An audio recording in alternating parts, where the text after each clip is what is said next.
अब देखिए बच्चों, आज के क्लास में हम लोग क्या पढ़ेंगे? साइंस। अच्छा फिजिक्स पढ़ेंगे। हाँ ध्यान से देखिए बच्चों, सभी लोग ध्यान से देखिए। तो क्या आप लोगों को बताया गया था कि जो फिजिक्स का जो पहला चैप्टर है वो क्या है? प्रकाश। हाँ, प्रकाश का परावर्तन और तथा अपवर्तन। तो क्या आपको पता है कि प्रकाश क्या है? Yes sir. बताइए तो प्रकाश किसे कहते हैं? Very good. जो हमें किसी वस्तु को देखने में तो प्रकाश क्या है? तो हम कहेंगे सर प्रकाश एक प्रकार की क्या है? ऊर्जा। हम कहेंगे सर ऊर्जा। प्रकाश क्या है? एक प्रकार की ऊर्जा जो क्या करती है, जिसके माध्यम से हम क्या करते हैं, किसी वस्तु को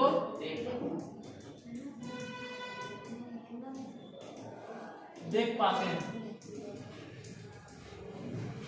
समझ आ गया? यही प्रकाश होता है। और आपको इसकी जो विशेषता होती है, क्या पहली विशेषता? ये प्रकाश तो प्रकाश क्या करता है? सीधी रेखा में करता है, गति करता है। प्रकाश एक सीधी रेखा में गति करता है। दूसरा क्या है? दूसरा या विद्युत चुंबकीय तरंगें होती है।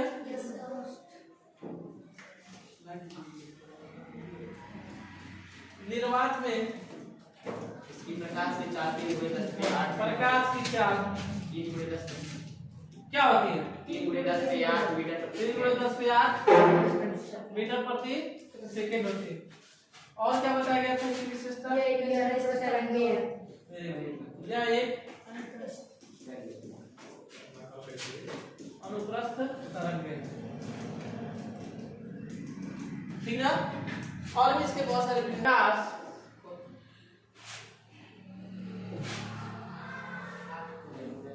जब प्रकाश की बहुत सारी किरणें किसी एक पॉइंट पे क्या होती है? मिलती है। जब प्रकाश की बहुत सारी किरणें किसी एक पॉइंट पे क्या होती है? मिलती है। तो इसे हम पुंज बोलते हैं। क्या बोलते हैं? पुंज।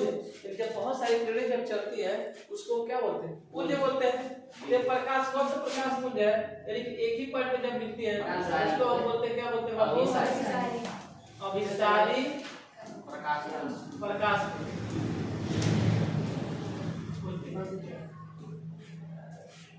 ठीक ना? और जब एक ही पॉइंट से प्रकाश की किरणें निकलती हैं तो उसे हम क्या बोलते हैं? अपसारी प्रकाश पुंज।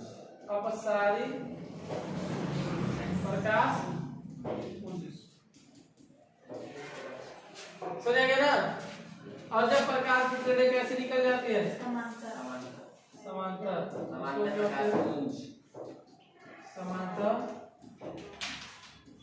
प्रकाश। ठीक है? अब इसके आगे और क्या आपको बता दिया गया था, पढ़ा दिया गया था? Sources of light. इसके बाद आपको बताया गया था सोर्सेस ऑफ लाइट, यानी प्रकाश के स्रोत। तो प्रकाश के कितने स्रोत होते हैं? दो होते हैं। एक कौन सा स्रोत होता है? नहीं, प्रदीप्त और अप्रदीप्त एक क्या होते हैं? यह वस्तुएं होती है, एक अलग स्रोत होता है। लेकिन अगर हम स्रोत की बात करेंगे तो ही स्रोत होते हैं, एक प्राकृतिक होता है और एक कृत्रिम। पढ़ाई है ना? एक प्राकृतिक होता है और एक होता है कृत्रिम। यानी कि एक मानव द्वारा निर्मित होता है, एक प्रकृति के द्वारा प्राप्त होता है। जो प्राकृतिक प्रकाश स्रोत होता है कौन होता है? प्राकृतिक। तो प्राकृतिक प्रकाश स्रोत में कौन कौन से आ जाते हैं? तो हम कहेंगे सूर्य आ गया सर, और क्या आ गया? तारा आ गया, और बताइए। अच्छा चलिए, और आदि हम कर देते हैं। जुगनू भी होता है ना? तो जुगनू भी होता है। और मानव निर्मित सब कहते हैं कृत्रिम। तो कृत्रिम प्रकाश स्रोत में क्या आता है?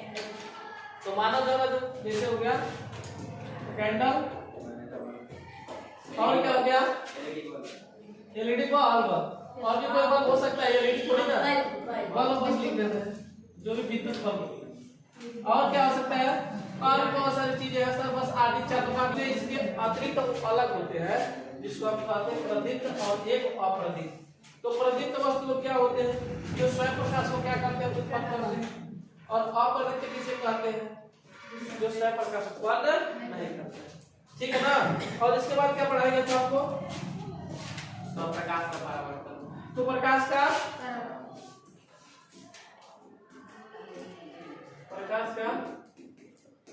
परावर्तन,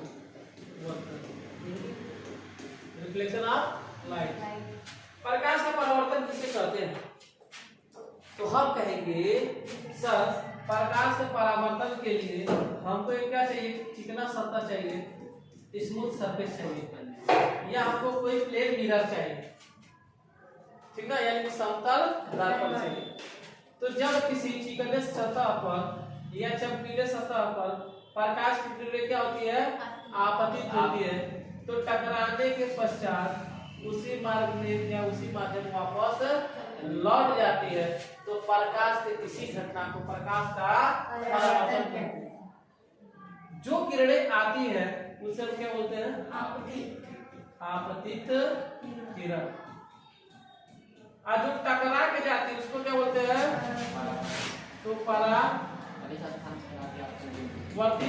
किरण। ठीक। और इसको एंगल फाइंड आउट करने के लिए हमें क्या लेते हैं, एक अभिलंब, एक नॉर्मल लेते हैं। इसे हम क्या बोलते हैं, अभिलंब।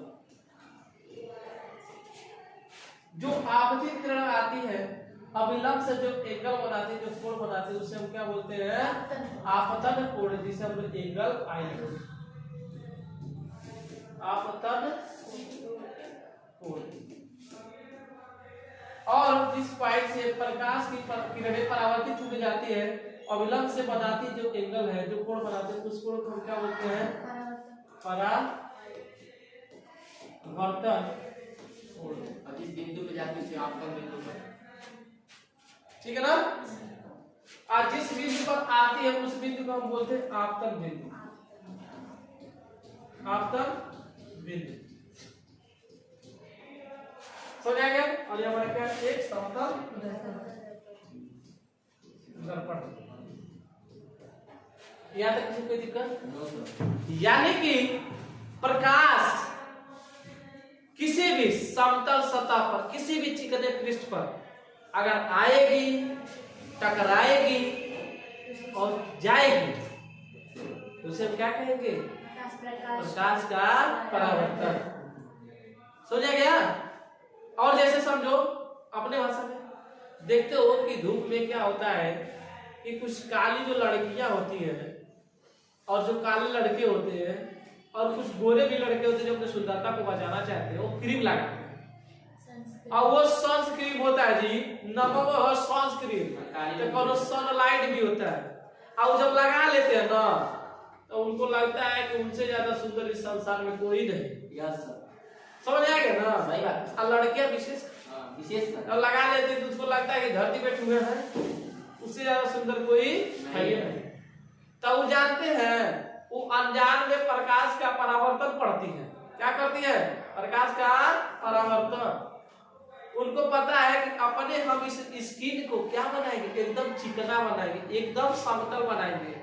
तो जब चिकना बना देंगे तो प्रकाश किरण अंदर नहीं ले जाएगी, और जब अंदर नहीं जाएगी तो हमको हानिकारक नहीं, हमारे शरीर को नहीं, तो खराब होगा नहीं। तो क्या करती है, खूब बढ़िया से बुल्ला पुट्टी लगाएंगी और अपने आप को सुंदर दिखाएंगी, या प्रकाश के सामने जाएंगी तो कहेंगे तुम आओ, हमको विवेक सर पढ़ाएंगे कि परावर्तन जब चिकना सतह हो जाएगा तो लाइट आगे टकरा के चली जाएगी। तो लाइट आती है और टकरा के चली जाती है, अब बाद में जब जाके भगवान घूम लेती तो फिर इससे सुंदर हो जाती है। समझ आएगा ना। तो उसी को कहते हैं प्रकाश का परावर्तन। तो आएगी, टकराएगी और जाएगी। समझ आएगा ना। उसी को हम क्या कहेंगे, प्रकाश का परावर्तन। तो क्रीम लगाना अच्छी बात है ना। तो तुम सब भी गधा सीखो प्रकाश का परावर्तन। अपवर्तन मत होने दो, अगर अपवर्तन हुआ तो स्क्रीन क्या हो जाएगा, खराब होने लगेगा, समझेंगे ना? ठीक है, आइए तो अब हम अपने पॉइंट्स पे आते हैं टॉपिक पे। यहाँ पे देखिए बाबू, पूछा जाता है कि प्रकाश के परावर्तन के कुल कितने नियम होते हैं? 2। Very good. तो 2 नियम होते हैं। कितने नियम होते हैं? 2 नियम।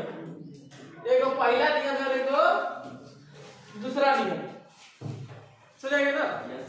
एक पहला नियम, एक दूसरा। खत्म। ये होता है प्रकाश के परावर्तन के नियम, एक पहला नियम, एक दूसरा नियम। दूसरा नियम इसके आगे कोई होता है? अरे होता है भाई। इसमें क्या होता है, तो आपतित किरण, परावर्तित किरण और अभिलंब, ठीक ना? तीनों क्या होते हैं? एक ही तल में होते हैं। Very good. यानी कि आपतित किरण, परावर्तित किरण तथा आपतन बिंदु पर आपतन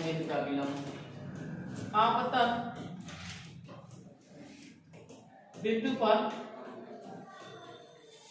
अभिलंब, तीनों एक ही तल में होते हैं। समझा गया? दूसरा नियम क्या कहता है? भाई देखो, प्रकाश से परावर्तन सब पढ़ने लगी तुरंत, क्रीमों लेके सब चलती है, आई क्रीम लगाने लगी पढ़ते पढ़ते।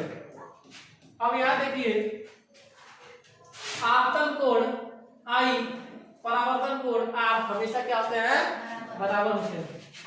तो आपतन कोण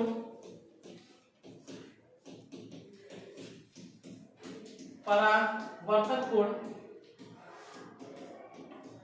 हमेशा बराबर होते हैं, यानी कि एंगल आई बराबर एंगल आर, ठीक? और यही बाबू, यही बोर्ड में क्या होगा आपसे, यही बोर्ड में आपसे 4 नंबर में, 5 नंबर में पूछेगा। ये चीज आपको याद हो जाना चाहिए। समझ आ गया? याद हो गया? Yes sir. कोई दिक्कत? Very good. तो इसके आगे अब हम पढ़ेंगे प्रतिबिंब।